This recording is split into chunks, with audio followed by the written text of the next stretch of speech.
And something magical happened. By the end of my pitch, there were 40 women lined up at the back of the room, stripping down to be measured, ready to hire my service. And within 2 hours, on day one of my launch, I had my first 40 clients.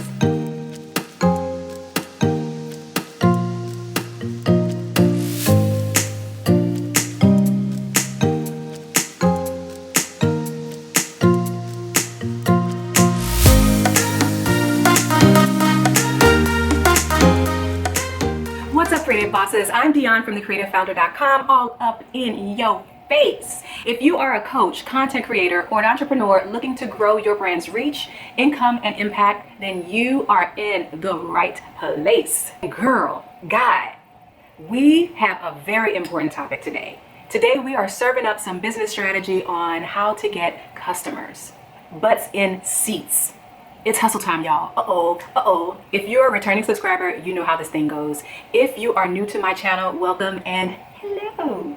I am a serial entrepreneur and currently own a custom lingerie and loungewear brand that has a product side of the house and a services side of the house. I run and manage the business with a very small team that expands as needed.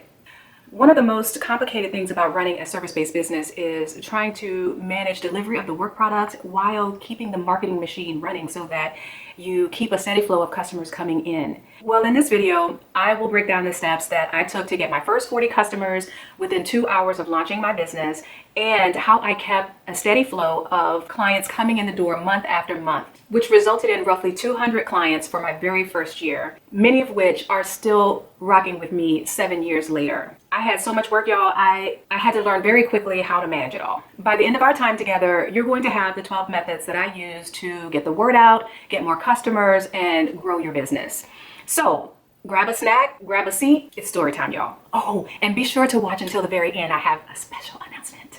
Back in 2013, I came up with this crazy idea for developing a customizable lingerie business because of problems that I personally had in finding bras that fit. And as soon as I came up with that idea, I created a Facebook community where it was a blog of sorts. I basically did this not under my business name because I wasn't that far along yet. What I did was just create a blog so that I could start to build community around the idea that I had built. And so I used it primarily for the purpose of seeing what women liked, what they didn't like. So I would curate images of beautiful lingerie and get their reactions. It was the best thing I did because not only did it start my community before I had a product, but it also allowed me to seed inspiration for my own product line. And 7 years later, I have members of that community who, after making a purchase, will write me and say, I was rocking with you since before you even had product. It's so great to see how far you've come. That's a really good feeling. So I would say to you, when you build your community, make sure you locate where your ideal customer hangs out on social media.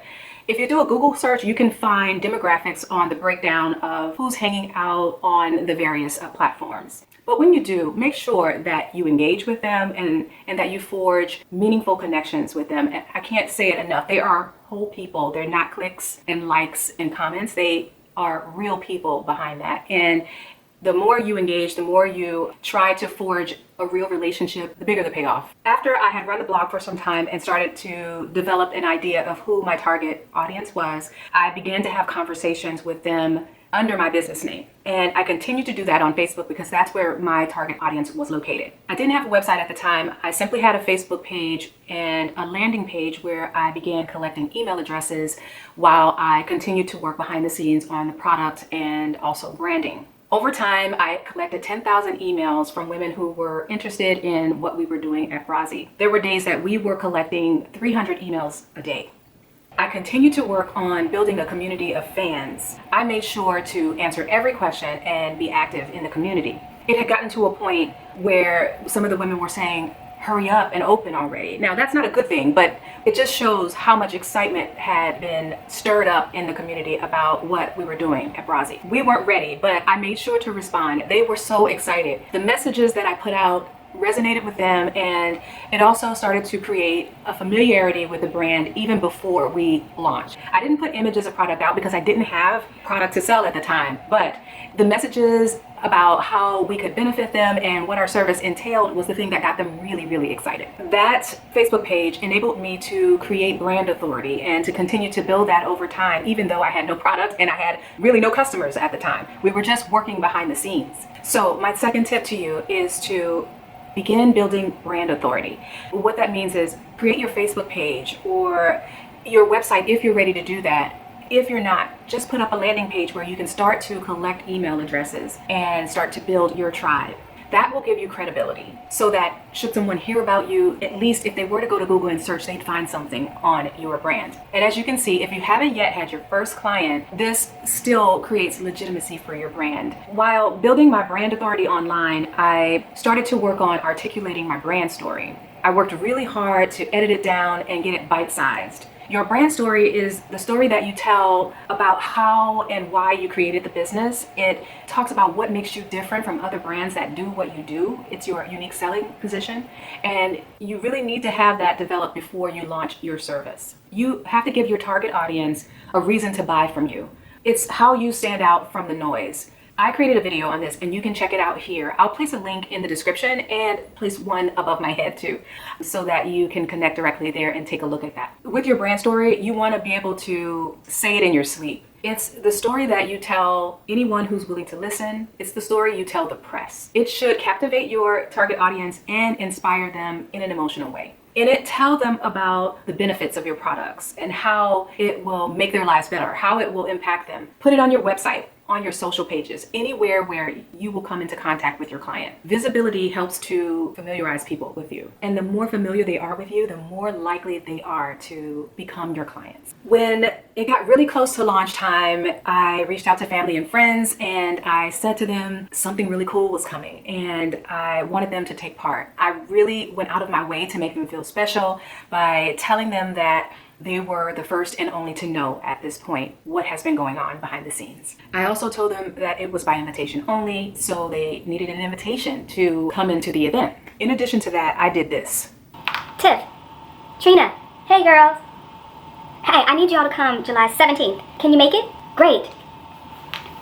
Tina, Sissy, hey girl, July 17th, I need you there. And don't forget to bring Rika, Sierra, and Kiana, right? Bring Kiana too. Miriam, hey girl, what's up? You know, I got this thing going on July 17th and I need you to be there. But I need you to bring Tasha, I need you to bring Tiffany, I need you to bring Lila, and don't forget Shelly. Melissa, hey girl. Melissa, I need your help. Oh girl, I need your help, I'm about to go crazy. Can you help me? Too much. Hey Bree, girl, July 17th, be there. Yes, and bring Tiara and Kim too, bring Kim. Valerie, Barbara, D, my cul-de-sac crew. I know y'all don't know what's been going on in this house over here. Come on out to my launch party on July 17th so you can find out. All right. It's time to hustle, people. It's time to hustle. You have to go out and get your first sales. If you're putting things online and waiting for someone to respond, you are doing it wrong. You have to go where your target audience is or bring them to you and take center stage. When July 17th rolled around, I had invited friends, family, and local members from the Brazzi Facebook community to join the party. Very important tip here. I was pitching my service to a very skeptical group of friends, family, and cordial strangers. And you know how skeptical family can be. I think they're worse than strangers. Remember, I'm in the custom business, so I had no actual products to sell the ladies that day. I simply showed up with an idea and my brand story. So I filled the room with ideas of what was possible by putting all of my design samples all around the room. By doing that, it legitimized my business and what I was promising. I had no customer testimonials. I simply had the samples of my work. So the lesson here is do a launch event. It doesn't have to be in person. You can do one live. It could be a networking event. It could be an informational event. But the thing to take away here also is to make sure that you demonstrate your work and your expertise. You can put samples of your work on Facebook, you can put it on LinkedIn, and you can put it on your landing page. The idea is just to get it out there so that people can start to consume what you have to offer and see the quality of your work. And like I said, your event could be informational. It could be in person, it could be live on Facebook, or it could be live on YouTube. I chose to do local business marketing for mine because I wanted people to touch and feel. Just be sure to show your wares, your knowledge, your expertise, your coaching style. And just know that what you lack in experience, you can more than make up for when you're able to demonstrate your knowledge, your expertise, your charisma. It's about redirecting their attention from what you are lacking or what you don't have and allowing what you do have to shine through. Which leads me to my next tip: promote your expertise. So on launch day, armed with only my story and an idea, I took a group of women who understood the problem that I was trying to solve on a journey. And something magical happened. By the end of my pitch, there were 40 women lined up at the back of the room, stripping down to be measured, ready to hire my service. And within 2 hours, on day one of my launch, I had my first 40 clients. Custom is not cheap. I am in competition with every brand out there that sells bras, from $10 on up.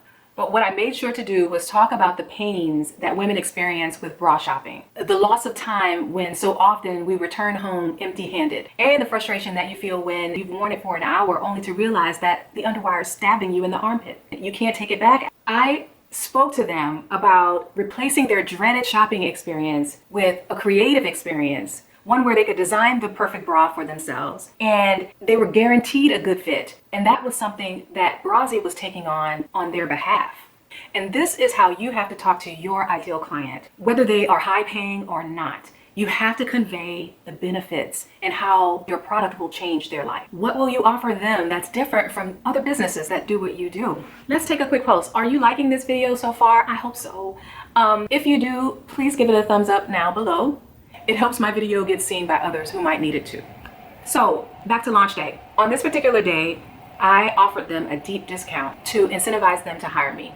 My product and service was in beta with no proven track record. So in exchange for it not being proven or perfect, I offered them a deep discount. You could do the same for your service. If you're a graphic designer, a web developer, a beauty consultant, a coach, you could offer discounts and incentives for new clients only. We were coming to the end of a beautiful afternoon and starting to wrap up, and one of the ladies came to me and said, "Dion, I absolutely love this girls' night out thing that you've got going on. Would you be willing to do this for me and my girlfriends?" Then Brazzi's lingerie design pop-ups were born. So I quickly devised a plan and referral program so that anyone who wanted to introduce us to a group of girlfriends would get crazy discounts and free merch.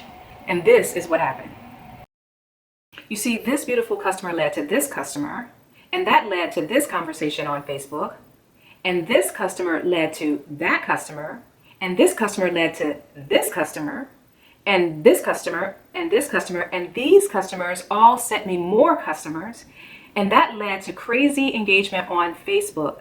You see, I started this with no customers, no proven track record, and no product, and this is the growth of the brand in 2 years. Every one of my customers became a micro influencer. When you're first starting out, people are not going to know you. They are going to be skeptical. And using this type of approach, this is called a loss leader approach. You may feel like you're losing money, but in reality, you're losing a little bit of money to gain much more money and to get more clients. You would get the exposure that you wouldn't normally get. And this is a great way to leverage your existing customers as well as your family and friends. And this is how I grew my business.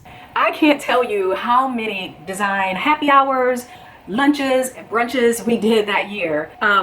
But what I can say that now that I had some successes in the review, I began immediately designing my customer care process. After some time, I had built up a cache of customers who are now part of my tribe, and they know Brazzi's promise and they know the quality of our products and services. So I started reaching out to them to genuinely check in on them and see how their products were holding up. And oftentimes when I followed up, what I would find is a customer who wanted something new, a customer who had a friend that they wanted to introduce us to, or a friend who wanted to have a design pop-up. And then we began doing themed pop-ups for breast cancer awareness, for Super Bowl. And those were always fun because the men were involved and they got into the design process with the women. And that was always crazy. Now, this is something that we were taught in business school, but when you're in the trenches, you really get to understand that it's much more cost effective to focus on customers who know your products and services than to be